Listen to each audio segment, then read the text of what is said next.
സൗന്ദര്യം, ഒഴുക്ക് എന്നൊക്കെ അർത്ഥമുള്ള പേർഷ്യൻ നാമം റൂമി.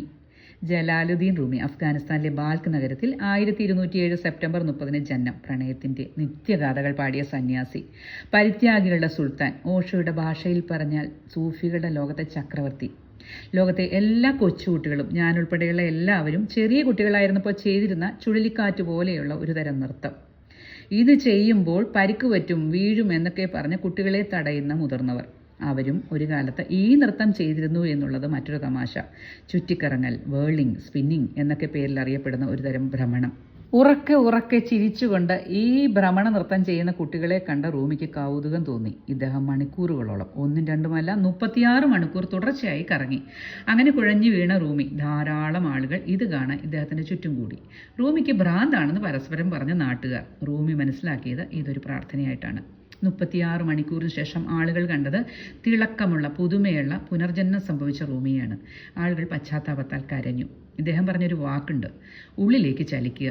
ഭയം നിങ്ങളെ ചലിപ്പിക്കുന്ന രീതിയിൽ നീങ്ങരുത്. സ്നേഹം നിങ്ങളെ ചലിപ്പിക്കുന്ന രീതിയിൽ നീങ്ങുക.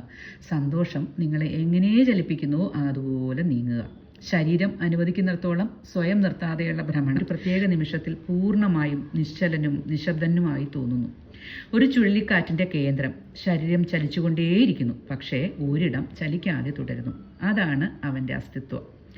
സൂഫികളുടെ പ്രാർത്ഥനാ നൃത്തം.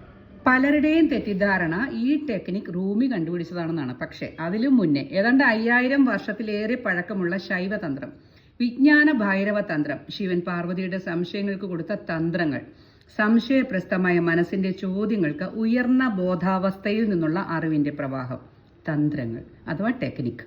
112 ധാരണകളിലൂടെ മനുഷ്യനിലെ യഥാർത്ഥ തത്വത്തെ ഉണർത്താനുള്ള ഭൈരവ തന്ത്രങ്ങൾ.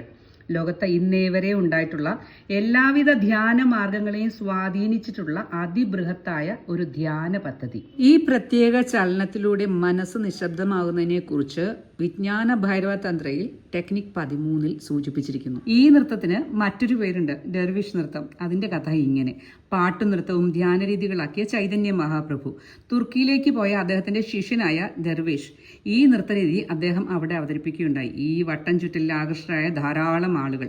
അങ്ങനെ ദർവേഷിന്റെ നൃത്തം ഡെർവിഷ് നൃത്തം എന്ന പേരിൽ അറിയപ്പെട്ടു തുടങ്ങി. 1970-75കളിൽ ഓഷോ ഈ ഗ്രന്ഥത്തിലെ ടെക്നിക്കുകളെ കുറിച്ച് വിശദമായി നടത്തിയ ഡിസ്കോഴ്സസ്. പിന്നീട് അതൊരു വലിയ പുസ്തകമായി. മോഹൻലാൽ എനിക്ക് സജസ്റ്റ് ചെയ്ത ഓഷോയുടെ the book of secret. The book of സീക്രട്ടിന്റെ 178-180 പേജുകളിൽ ഈ സൂത്രം അഥവാ തന്ത്രത്തെക്കുറിച്ച് മനോഹരമായി ഓഷോ വിശദീകരിച്ചിരിക്കുന്നു. പിന്നെ ഇതിലെ എല്ലാ ചിത്രങ്ങളും ധ്യാൻ ദർപ്പൺ കണ്ടക്ട് ചെയ്ത ഓഷോ മെഡിറ്റേഷൻ ക്യാമ്പിൽ നിന്നുള്ളതാണ്.